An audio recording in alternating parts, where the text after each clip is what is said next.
कल के online classes में हमने आपकी पाठ्य पुस्तक जो भाग 2 है उससे हमने प्रकाशिकी खंड को प्रारंभ किया था, जिसमें हमने परावर्तन के विषय में अध्ययन करना प्रारंभ किया था। समानांतर एक समतल पृष्ठ पर परावर्तन भी देखा था और साथ में गोलीय दर्पण किस प्रकार बनाए जाते हैं और गोलीय दर्पणों से किस प्रकार परावर्तन होता है वो भी हमने देखा था। आज हम देखेंगे गोलीय दर्पणों की फोकस दूरी। गोलीय दर्पण ये बड़ा इंपॉर्टेंट चीज है, दर्पणों की फोकस दूरी, इसे ज्ञात करना हमें। इसके लिए हम लोग क्या करते हैं, हमारे पास दो प्रकार के दर्पण हैं, हमने दो प्रकार के दर्पण बना रखे हैं और जब हम देखते हैं कि एक अवतल दर्पण है और दूसरा एक हमारे पास उत्तल दर्पण है, इन दोनों दर्पणों को के ऊपर हम लोग, ये आपके मुख्य अक्ष है और ये ध्रुव है, इस पर हम समानांतर किरणें डालते हैं। समानांतर किरणों को इस प्रकार से कह सकते हैं जैसे अनंत से किरणें आ रही हों। तो इन किरणों को डालने के पश्चात हम पाते हैं कि ये किरणें किसी एक बिंदु पर फोकस हो जाती हैं, किसी एक बिंदु पर फोकस हो जाती हैं।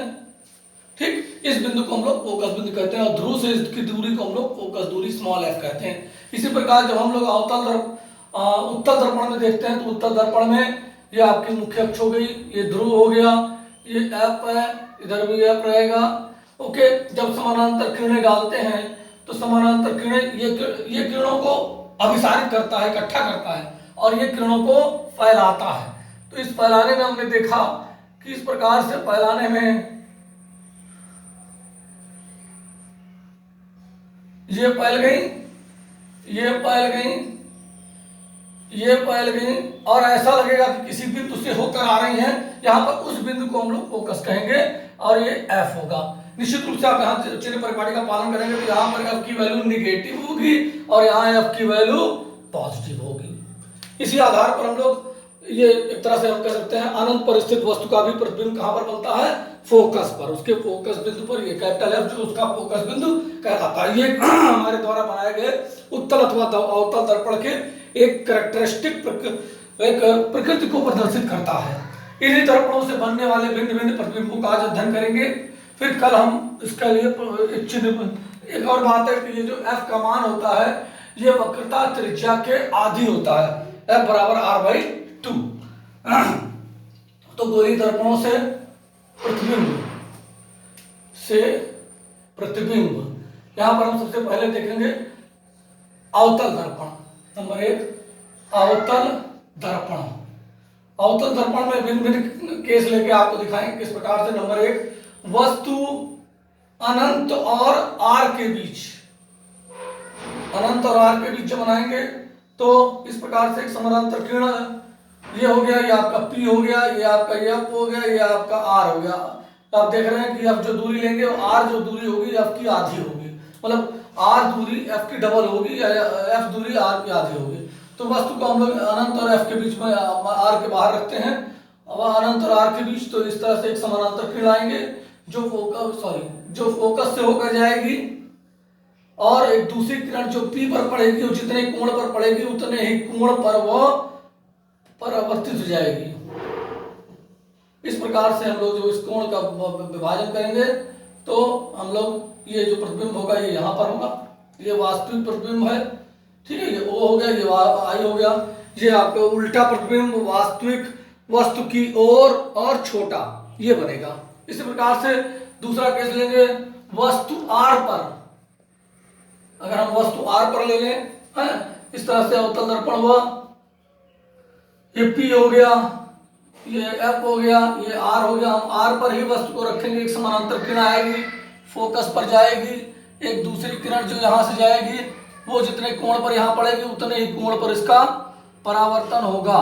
तो इस प्रकार से ये हम पाएंगे कि R पर प्रतिबिंब बनेगा पर वस्तु के बराबर, उल्टा और वास्तविक। इस प्रकार से प्रतिबिंब बनाएंगे तो 1 नंबर 3 केस हम इस तरह से हम चाबी रखते जाएंगे, हम रखेंगे वस्तु।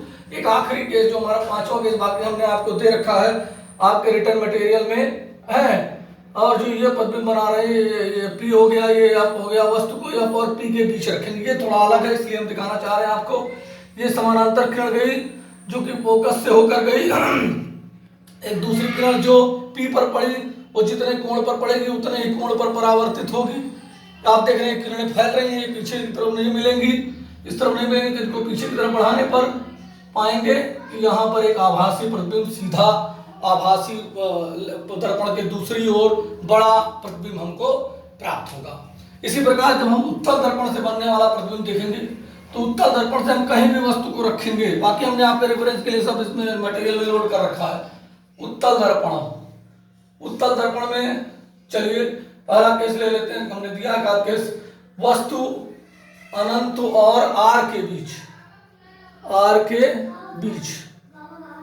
है, ये आपका उत्तल दर्पण हो गया, ये आपका P हो गया, ये आपका इसका एक्चुअल F हो गया। इस तरफ भी हम लोग उतनी दूरी पर F लेंगे, R लेंगे, वस्तु को यहाँ रखे, समानांतर किरण जो कि लग रहा फोकस से होकर जा रही है, परावर्तित हो रही है, दूसरी किरण यहाँ पड़ी और ये यहाँ पर आई और ये पीछे की तरफ बढ़ाएंगे, तो ये हमेशा यहाँ पर जो प्रतिबिंब बनेगा P और F के बीच आभासी और छोटा, P और F के बीच आभासी और छोटा, और दर्पण के दूसरी ओर कहीं भी आप रखेंगे, R व F के बीच रख लें, अगर कहीं भी आप वस्तु को रखेंगे हमेशा आपको प्रतिबिंब ऐसा ही प्राप्त होगा हर एक प्रत्येक केस में। इसमें दो किरणें लेकर के हम प्रतिबिंब को बनाते हैं। ये F हो गया, ये आपका R हो गया, ये आपका F हो गया। ये R और F के बीच में हमने वस्तु को रख दिया, समानांतर किरण गई जो कि जो कि आपकी ऐसा लगेगा फोकस से होकर आ रही है, ये परावर्तित हो गई, दूसरी किरण गई जो उसी कोण पर निकल जाएगी और ये पीछे की तरफ बढ़ाएंगे, तो ये आपका हमेशा का हमेशा आप पाएंगे O यहाँ है, I यहाँ है, O यहाँ है, ऑब्जेक्ट यहाँ है, इमेज यहाँ है, वस्तु यहाँ, प्रतिबिंब यहाँ, इस प्रकार से आपको प्रतिबिंब प्राप्त होगा। कल हम इनके लिए जो सूत्र होता है उस सूत्र का निगमन करेंगे।